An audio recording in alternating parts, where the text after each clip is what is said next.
¿Sabía usted que la ciudadanía ha respondido con una ola de compras sin precedentes desde que el alcalde amenazó con desahuciar a los placeros? ¿Sabía usted que es tanta la actividad en el recinto que los placeros casi se han quedado sin mercancía? Y por otra parte, ¿sabía usted que se acumulan las denuncias en el concello? Si ayer la región informaba de una querella contra el alcalde por apropiación indebida en su salario, hoy el diario revela otra contra el asesor jurídico por faltar al trabajo para dar clases en el campus. Las preguntas que usted se hace cada mañana también nos las hacemos aquí. Las respuestas en 15 segundos arrancan Portada.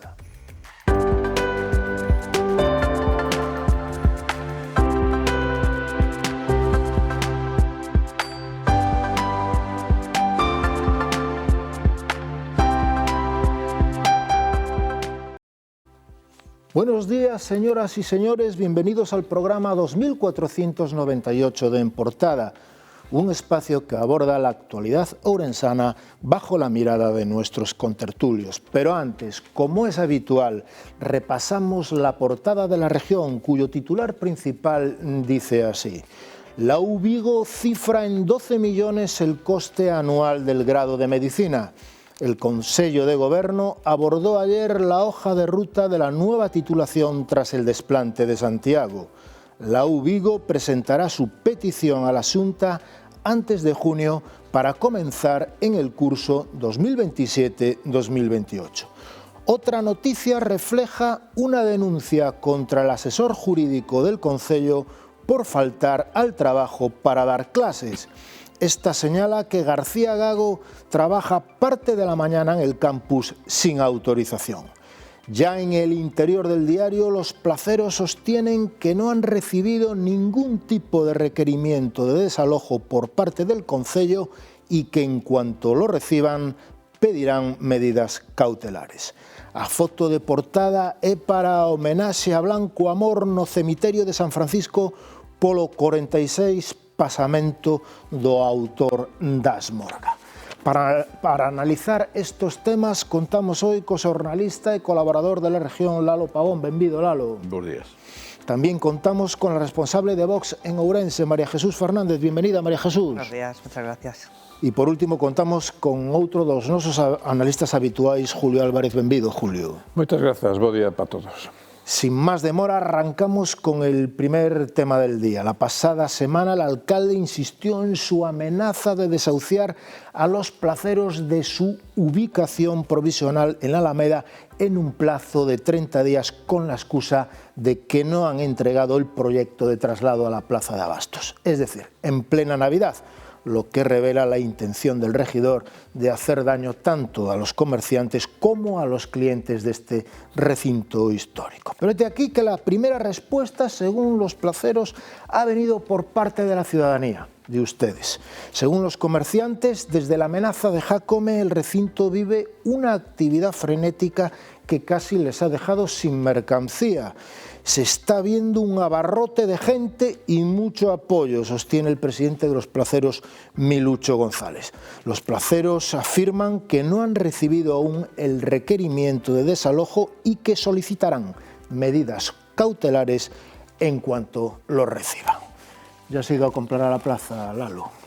Eu son un usuario habitual na plaza, pero non agora, desde hai moitos anos.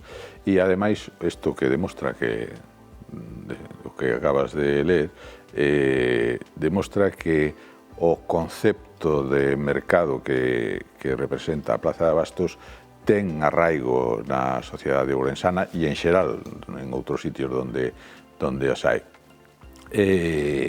Bueno, e explicitas en eso. Eu creo que eu non son capaz de entender que significa ese ultimátum do alcalde. Non son capaz de fiar eu unha cousa así que teña sentido.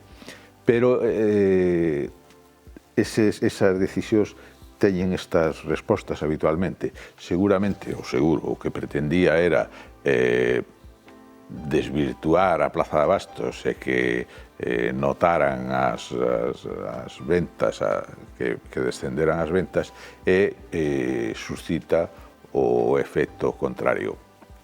Pero, ademais, con un argumento que eu non son un gran experto na materia e que hai un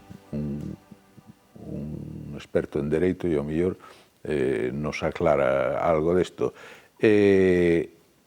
Dalles un mes para botalos fora porque incumplen a presentación de un proxecto para cargar co que se deixou sin facer na rehabilitación da Plaza de Abastos. Bueno, pois, iso é como se fai unha cárcel nova e aos presos que van ir para ali e cargan a responsabilidade de que non este rematada. En fin, a mí pareceme un absoluto disparate, sin recorrido xurídico ningún, pero o ruído fai dabondo, que ao mellor tamén era o obxectivo pretendido, non? Ahora, é unha cousa así inusitada, non? Que a Plaza de Abastos, primeiro, que se faga a Plaza de Abastos, se refaga e se quede á mitad. Se rexeiten 3 millóns, ou se deixen perder 3 millóns en axudas externas, europeas, e ahora mismo se rexeiten 2 millóns que poñerían 1.600.000 a Xunta, 200.000 a Deputación e 200.000 os propios placeiros. El non quere nada deso, eu deduzco que o que quere é o espacio diáfano, votar aos placeiros, o sea, que se vayan para outros lados, porque el chámalles privilexiados ou algo así, que se vayan para outros lados, que eso quede diáfano, bueno, que permitiría outro tipo de xestión e tal. E agora lembro, non pasa de ser un chascarrillo, non, que apunto agora aquí, a constructora da rehabilitación foi Acciona. Hai que preguntarse se hai algún coldo por aí. E algunha chistorra tamén. María Jesús. No estaría mal hacerse algunas preguntas y obtener respuestas de ella. Vamos a ver, yo creo que es, bueno, pues como todo en esta alcaldía, publicidad y más publicidad. Durante los últimos años y los últimos meses sobre todo, ha estado intentando degradar la imagen de los placeros. Y eso ha calado y lo hemos visto, y el otro día nos lo decía el presidente de los placeros, nos lo decía Milucho, que ellos de alguna manera se sentía como que habían perdido el relato, ¿no? frente al ciudadano, que el ciudadano decía, es que tienen ocupado, es que no se quieren marchar de ahí, es que ahí están muy cómodos. Eso es muy común. Pero ese outro debate. Claro. Porque eu son capaz de cuestionar o emplazamento, no seu momento, o emplazamento que se lles deu para provisional. Pero esa é outra historia. Pero al margen de eso, la imagen que vertía el alcalde sobre los placeros, sí, ¿no? Públicamente. ¿Qué pasa? Que ahora los ha convertido en víctimas. Los ha convertido en víctimas y claro, la gente apoya al débil. Y en este caso, y tengo que reconocer que me parece algo fuera de todo sentido.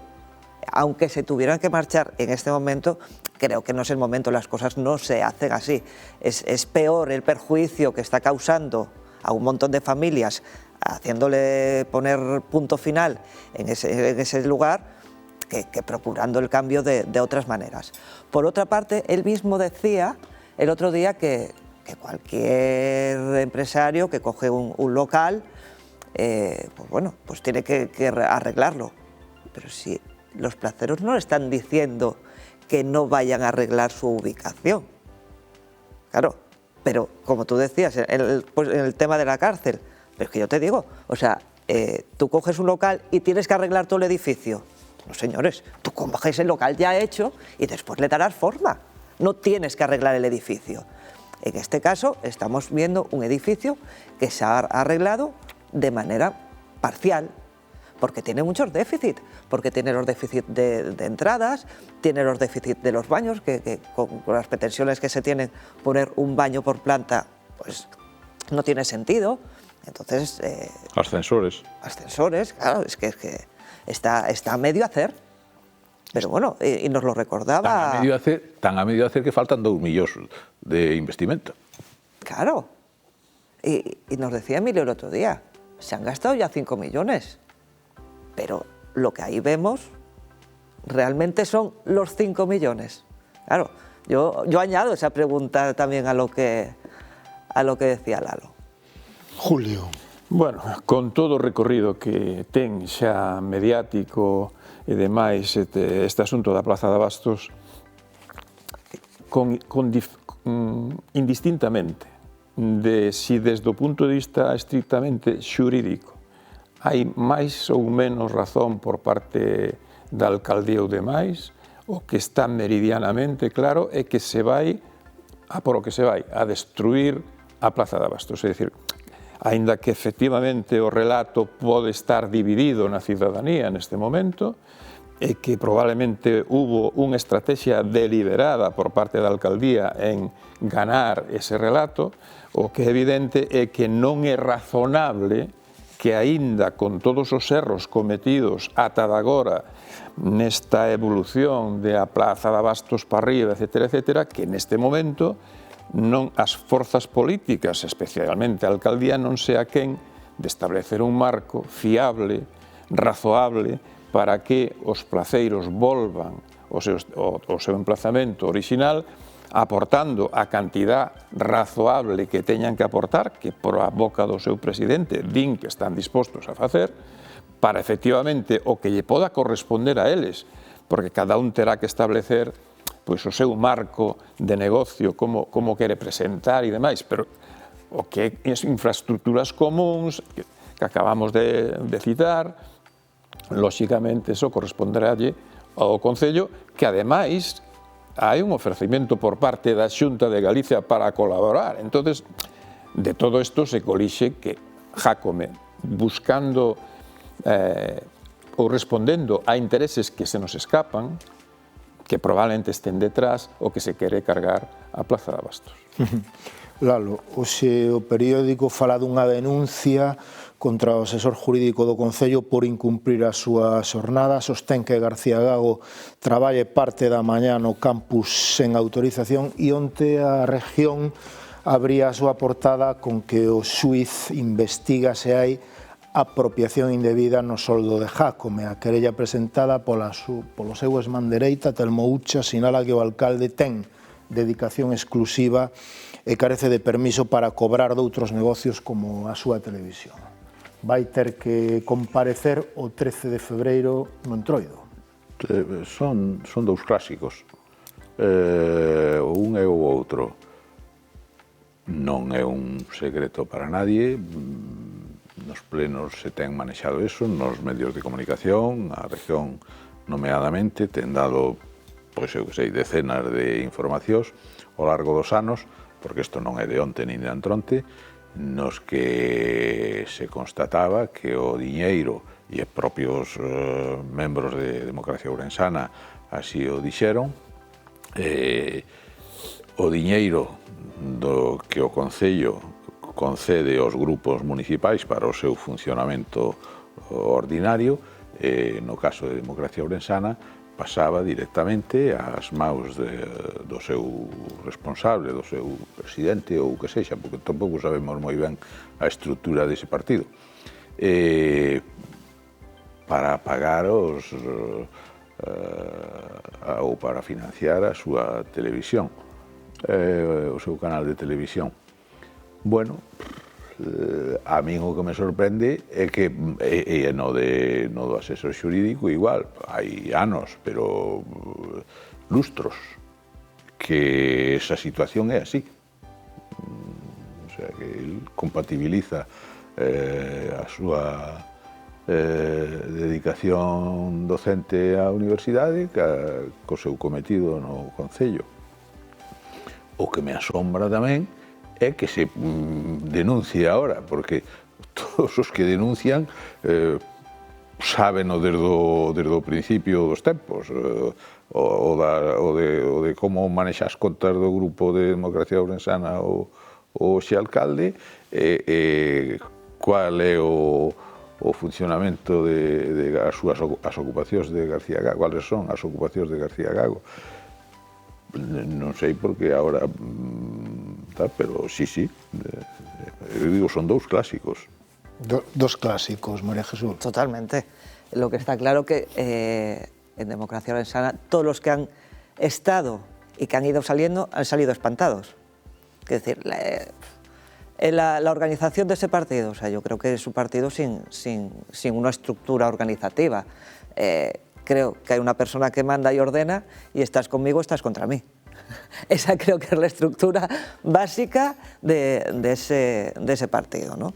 Non, si é certo, parece que incumple a lei de partidos, pero tampouco parece que nadie o demande algunha vez, se tenta, pero tampouco parece que nadie o demande imperativamente ese cumplimento, porque nin a xusticia, nin as institucións, o propio Concello, nin a a administración que se encarga de que cumplan as súas obrigas os partidos políticos, tampouco parece que surtan efecto. María Jesús. Y efectivamente, o sea, todos han denunciado prácticamente lo mismo, el tema del dinero. Allí nadie tocaba absolutamente el dinero, era para él. El grupo no disponía de ese dinero que sabemos que por número de concejales le pertenece, ¿no? Y que, otra cosa, que tiene que rendir cuentas trimestralmente ante el ayuntamiento en qué se ha gastado, mostrando facturas. No sé cómo lo gestionará, pero eso debe ser así, ¿no? Y por otra parte, lo de Javier García Gago, pues como dice Lalo, o sea, es que yo no me echaría las manos a la cabeza, creo que es un hombre paseando papeles por esta ciudad. No, lo hemos visto con unos, lo hemos visto con otros. Es amigo del PP, es amigo del PSOE, es amigo del bloque, sabe navegar muy bien, siempre se ha mantenido ahí, y ahora que está ya cerca del final de su carrera como funcionario, pues a alguien le ha debido sentar mal algo, porque esto ya es muy, muy, muy viejo. Julio. Bueno, eu empezarei por aportar algo máis ao debate, non? Do que se acaba de expoñer. Sí, son dous clásicos, efectivamente, son dous clásicos de fai moito tempo.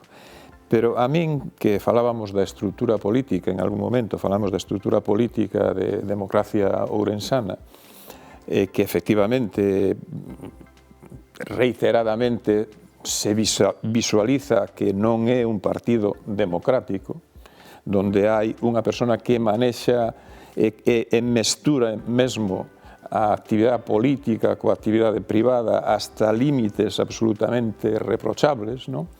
A mí o que me extraña é que en España, que temos unha lei de partidos políticos que das máis avanzadas, se non a máis avanzada de Europa, nas exixencias democráticas, é que isto é por unha razón histórica, era o que quería decir, é dicir, cando se legaliza o Partido Comunista, cando Adolfo Suárez legaliza o Partido Comunista, había o temor en España de que se a legislación sobre partidos políticos non iba a fondo na cuestión democrática, non establecía resortes suficientes para garantir que os partidos iban a ter unha vida interna democrática e que calquer militante podría ir aos tribunais no caso de que se pudera demostrar esas actitudes antidemocráticas, non? Pois, cos conflictos que ten vivido Democracia Ourensán, en Ourense, cos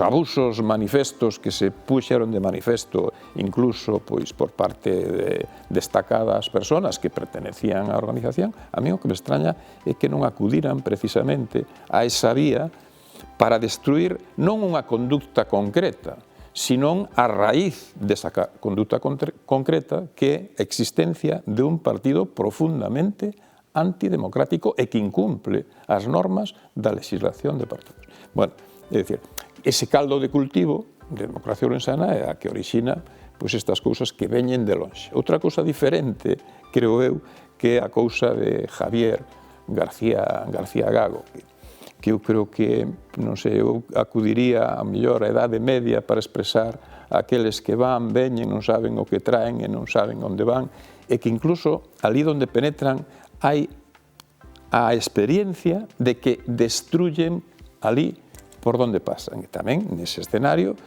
non entendo como esta situación concreta que estamos aludindo hoxe, donde el tuvo a valentía, vamos de chamar valentía, podíamos de chamar de outra maneira, de aparecer nos medios de comunicación dicindo que non entendía por que non se lle daba a compatibilidade para exercer na universidade en horario laboral. É dicir, as compatibilidades profesionales exixen que non haxa un menoscabo para a función pública. Parece evidente que o horario é unha das cousas que de caixón cabe que erosiona. Por lo tanto, non coñezo ningún caso de que se lle concedera a ningún funcionario en ningún ámbito a compatibilidade para exercer outra actividade durante o horario, pero el planteou como unha exixencia e quedou aí, lo digo yo, e queda escrito. E non houbo, ata de agora. E aí engadimos as horas sindicais. Claro. Para cambiar de tema, Lalo, estos días atrás, vamos ahora al tema de la universidad, que también nos afecta por la parte que nos corresponde, en la parte de la Universidad de Vigo. Días atrás, los 3 rectores de las 3 universidades gallegas llegaban a un acuerdo para la descentralización de medicina. Sería algo así como la Facultad de Medicina con la capital en Santiago de Compostela, pero se procedía a una especie de descentralización de los últimos cursos en los otros campos, ¿no? La Universidad de Santiago no se decide a aprobar este acuerdo, por lo tanto las otras 2 universidades, Coruña y Vigo, se sienten imbuidas y se sienten con la capacidad de decir, bueno, pues vamos a pedir un grado propio. Y en esas estamos. Hoy la región titula que la UVigo sigue el trámite de medicina como título propio. Como ves este asunto? Pois ben, iso ben, está clarísimo. É a expresión máis xenuína do minifundismo intelectual. Non hai outra expresión que o reflexta mellor, que se vexa así retratado. Bueno, temos 3 aeroportos, temos 3 de casi todo, e o aeroporto de Galicia é o de Porto. Tiñamos ou temos unha facultade de medicina potente, agora queremos 3 para que non haxa ningunha potente. Outra cousa é a descentralización da facultade de medicina actual, que iso é perfectamente posible. Darlle protagonismo aos outros 3 campos. E ben é certo que isto se produciu por unha decisión, non sei se así directa e honesta do rector da Universidade da Coruña, entendo que da Universidade da Coruña no seu conxunto, ou non valoraron o que iba a suceder. Pero bueno, todos son xente competentísima e con capacidade para reflexionar e para pensar sobre o que fan e sobre as consecuencias do que fan, non? Ou sexa que ese coruñesismo, como o viguesismo de Abel, tan nocivo para a vida de Galicia, pois unha vez máis fai das súas. Entonces, nós queremos unha universidade porque somos a Coruña, no seu día quixeron a capitalidade de Galicia porque eran a Coruña, e así, pois, a Coruña non, somos Coruña, que eles non son a Coruña. E entón Abel, que en contra da súa disposición habitual a bandeirar hasta a composición do aire, pois neso estaba calado, pero claro, saltan os da Coruña e dicen, pois nós tamén queremos outra facultade, non vamos a ser menos. Bueno, con certo dereito, porque ao final pilota a capital, a cidade máis poblada de Galicia, o sea que é un polo de economía moi potente e tal, o sea que hai razóns para defender eso no contexto do minifundismo. É un erro que veremos que recorrido ten todo isto e veremos onde termina, pero que non nos necesitábamos para nada. Non sei que o que necesitamos é médicos, vos médicos, e que sirvan á sociedade, e que atallemos o problema que temos hoxe, e non pequeniñas fábricas de graduados. Julio, que está na universidade, tamén sabe deso. María Jesús.